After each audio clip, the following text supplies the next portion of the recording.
All right, welcome back for another deep dive. Today we're going to be getting into something it's called special strength endurance capacity. And I have this article here from LPS Athletic. It's titled Three Fundamentals to Accessory Work for Athletes. And I got to say, the title alone got me super intrigued. LPS is all about helping athletes dominate right.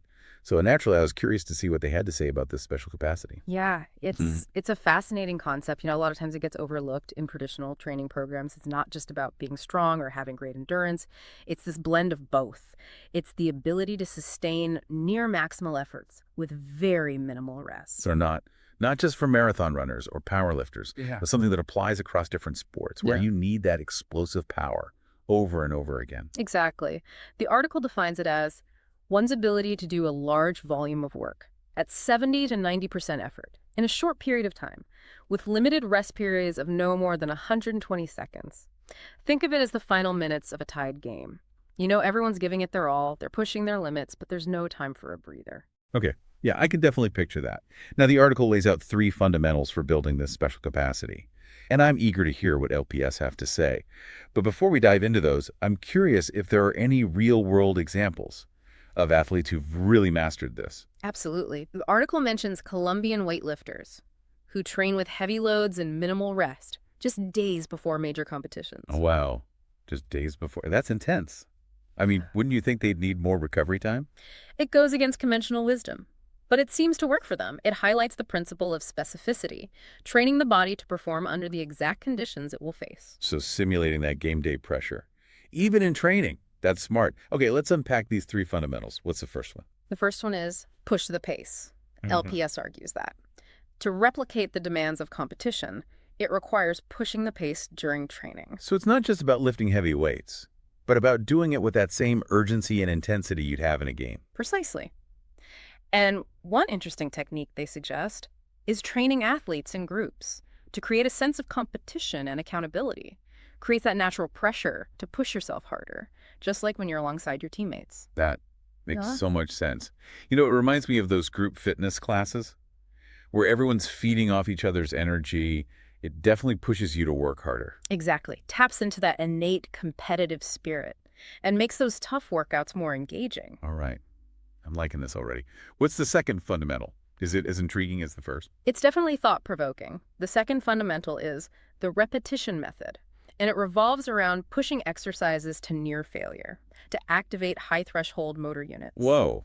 Hold on, high-threshold motor units. You're going to have to break that one down for me. Of course. Imagine your muscles are made up of different types of fibers. Some are easily activated, while others require a stronger stimulus.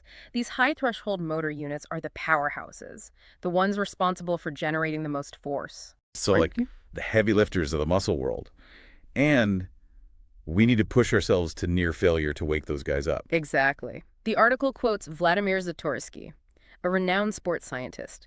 He says there are only two ways to activate these high-threshold motor units, doing a 1-rep max or pushing exercises to failure with high intensity. Now, that's interesting. So those last few grueling reps, the ones where you're questioning your life choices, those are actually the key to unlocking serious strength gains. Precisely. It's in those moments of near failure that your body adapts and gets stronger. Makes you think twice about cutting those last couple of reps short, doesn't it? Absolutely. And LPS emphasizes the importance of individualized observation here. It's not just about blindly prescribing a certain number of reps. You need to adjust based on the athlete's capabilities. Ensure they're truly pushing their limits.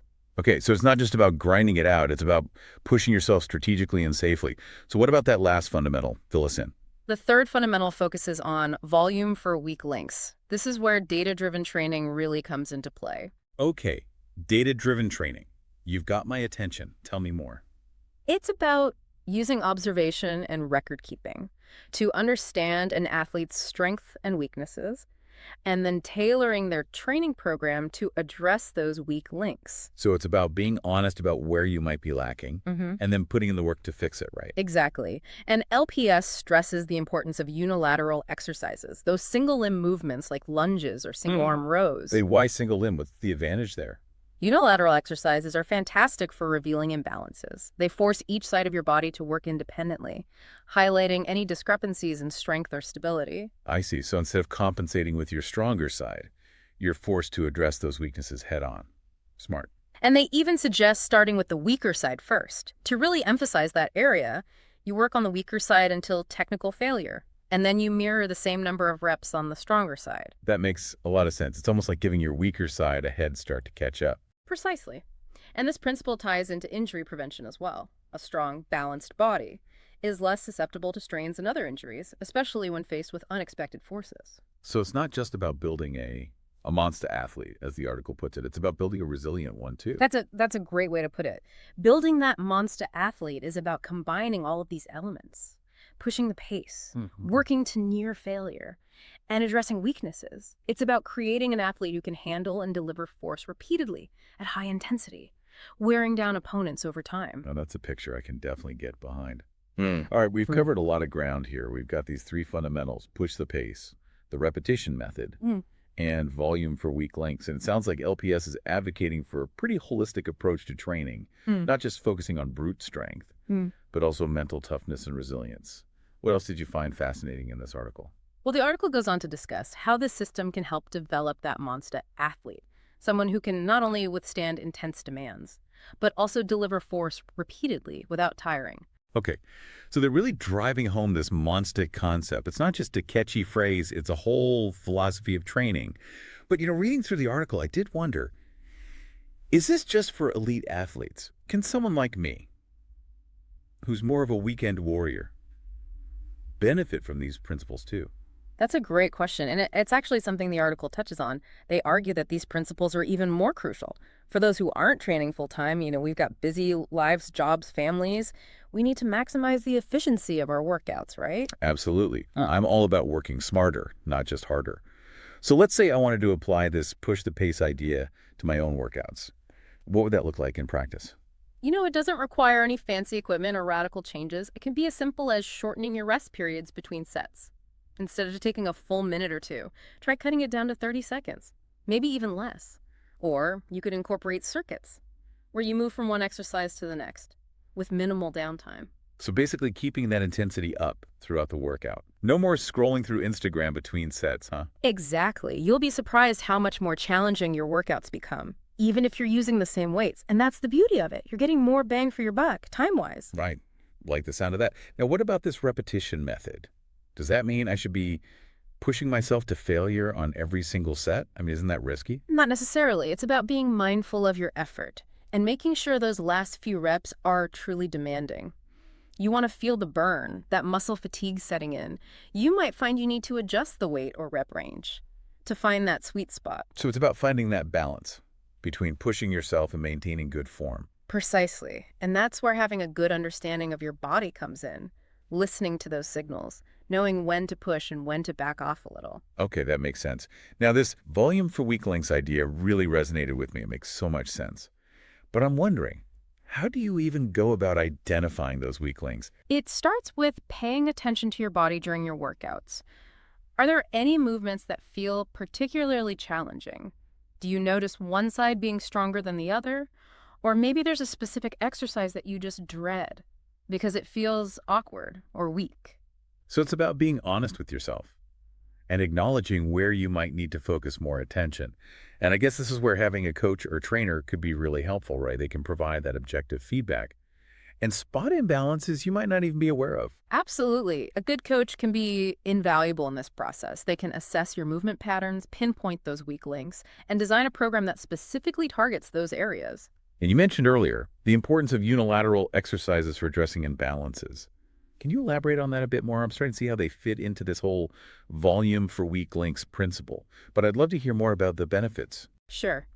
Think about a traditional barbell squat. You're using both legs simultaneously, and it's easy for your stronger side to compensate if one leg is weaker. But when you do a single leg squat or a lunge, each leg is forced to work independently. This reveals any imbalances and allows you to strengthen that weaker side without relying on your dominant leg.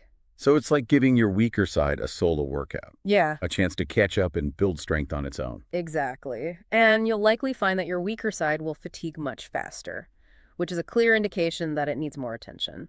Fascinating. It's like a built-in feedback mechanism.